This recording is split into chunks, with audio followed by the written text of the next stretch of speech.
Hey everybody, it's Anthony Morrison, and welcome to this week's edition of the Success Connection. So listen, I hope you all had a great Memorial Day holiday weekend. I hope everybody had a lot of fun. For me, I went out on my boat. Now, I bought a boat about a year ago, I guess, before last summer, and I literally have been on it one time, and that was to film a video that I did for the internet. I actually went on the boat with a camera crew and filmed, and that was it. I never even went back on it until yesterday, which is kind of strange because, you know, we're going through my book. If you haven't been with us for the last few weeks, we're going through my book, The Hidden Millionaire, 12 Principles to Uncovering the Entrepreneur in You, and we're actually going over the 12 principles.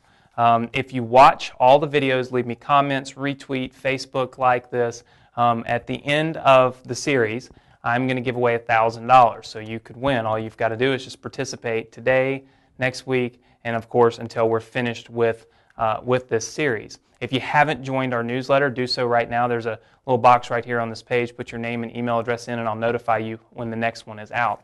But in keeping with our theme, the next principle that we wanted to go over it's called the principle of balancing work and life, right? And it's kind of strange when I go back and read through this book because, you know, I wrote this book so many years ago, right? That's what it feels like anyway. And my life was so different when I wrote this book. I was successful, but I wasn't massively successful, and I had a business, but I didn't have 10.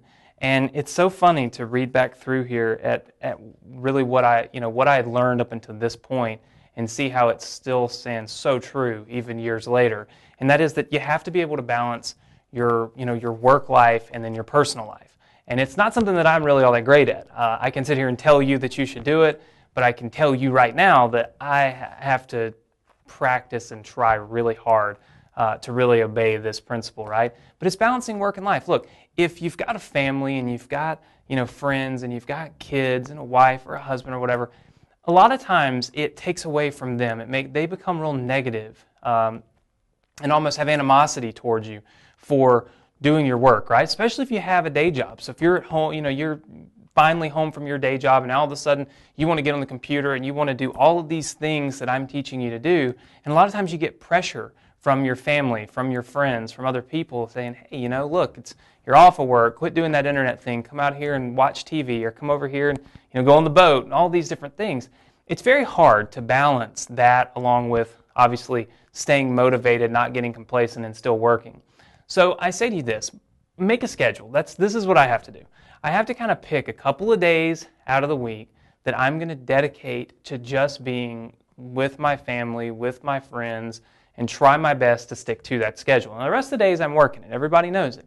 But everybody knows that on a couple of days out of the week, I'm going to spend my time with my family. I'm going to spend my time doing the things that, I guess that most people would do if they weren't working 24/7, right? And that's something that you need to do. If you're getting pressure from your wife, from your husband, from your kids, from your friends, from people that you might have playing a softball league, and now all of a sudden you're not showing up to softball practice and softball games or soccer, whatever it is, just make a schedule and make sure that you balance that. You can't burn yourself out, right? I've done this so many times myself where I just get totally burnt out because I work so much and I don't have any personal time, any me time, or any time with my family. So my suggestion to you is take a step back, look at it for what it really is, and then on days like Memorial Day, when I could be working, and most of the time I would be working, realize that it's time to do that balance and go spend some time with your friends and family. That's exactly what I did. So hopefully you've taken a lot away from this so that if you're in one of those moments or if you're in one of those ruts, you know that it's okay. I give you permission, give yourself permission to just take a step back, spend some time with your family, make sure that you keep your family happy, your friends happy, and hey, in the end, you'll be happy, right? So thanks for joining me here on the Success Connection this week. Make sure that you retweet this and you like this. And look, leave me some feedback below. There's a little comment section right below this. Leave me some comments. What do you think about it? Does it hold true? Are you experiencing it in your life? My goal here is to help you realize the obstacles that we face on our way to success and then show you how I've overcome those obstacles, how I've been able to get around them and still have success so that hopefully you can learn from all of the things I've done and the path that I've gone down. And hopefully this taught you an awful lot. Make sure that you tune in right here next week for the Success Connection. Again, we're going to be going over another one of my principles, and you could win $1,000 just for participating. So make sure that you tune in next week. We'll see you right here on the Success Connection.